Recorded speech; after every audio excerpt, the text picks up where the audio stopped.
Sekusuke umsindo oyisimanga uLwah Ndlunkulu ekhipha okusesifubeni ngokushiwo uKhuzani kwingoma yakhe akayikhiphe izolo lapho khona eTalapha umthandeni icokwameleni. Sanibonani nginibingelele nginamukele khazini lami namuhla. Mina igama lami ngumxolisi mfana kaDlawu. Mangabe uyaqala ukufika le channel ngicela ungenze iqiniso ukuthi uqove lapha usubscribe.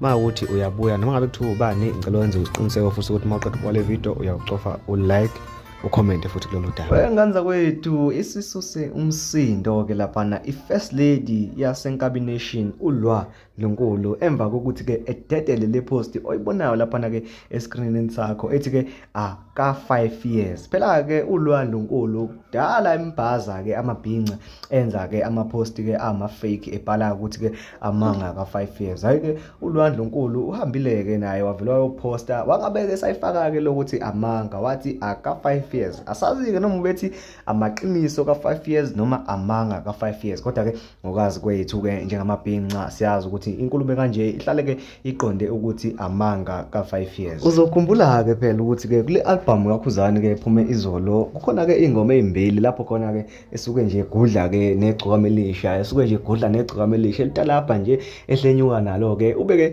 eseveza amagama ke abacula ababili onguLwah Ndlunkulu kanye ke noBigZulu esho ke lapha ukuthi ke uBigZulu ke iziphi indaba aze nazo ke ngomthandeni noLwah Ndlunkulu iziphi indaba aze nazo ngomthandeni ke abambikele zona ke washo ukuthi ke hayi uLwah Ndlunkulu ushila impela ukuthi umthandeni wafika lapha kuyena ekhala inyembezi ke ezomcela ukuthi ke ampakamise phela amuphe i-hit song Nkosi yami akayazi lokho aqala ukucula. Hawu uthi ke noLwah Ndlunkulu wavuma ke hayi ke amabhinca ngoba ade ngutshela ukuthi belokho embhaza nje uLwah Ndlunkulu enza ama post ama fake ke. Hawu uLwah Ndlunkulu wayenza ke ipost namhlanje ke esho ukuthi ke ka5 years. Lokhu ke ngiyacabanga ukuthi nawe uyakubonela ukuthi lokhu kusho ukuthi uLwah Ndlunkulu beqonda ukuthi uKhuzani ubeqamba amanga akuhlaza kucwe. Ngane kwethu ke ezinye izimpisi zishilo zathi uLwah Ndlunkulu unalo lonke ilungelo lokuthi avikele igama lakhe nobudlelwane bakhe benomthandeni ngoba phela ke ezinye izinto ezishiwo uKhuzani ngabo bezingabahlakaza zibaqede inyanga. Ukhumbuze nje ukuthi ke yini enye izinto ezishiwo uKhuzani lapha nengomeni yakhe. uKhuzani uye wathi ke ngenkathi uLwah Ndlunkulu ebonakala ke egida idansela ingoma yakhe ethi umjololowo, uthi ke uKhuzani umthandeni wagijima ke waya kuyena uLwah Ndlunkulu wafika wathi hawu wengane wenzani manje akwenziwa lokhu kumaskandi kumaskandi uthatha isayidi.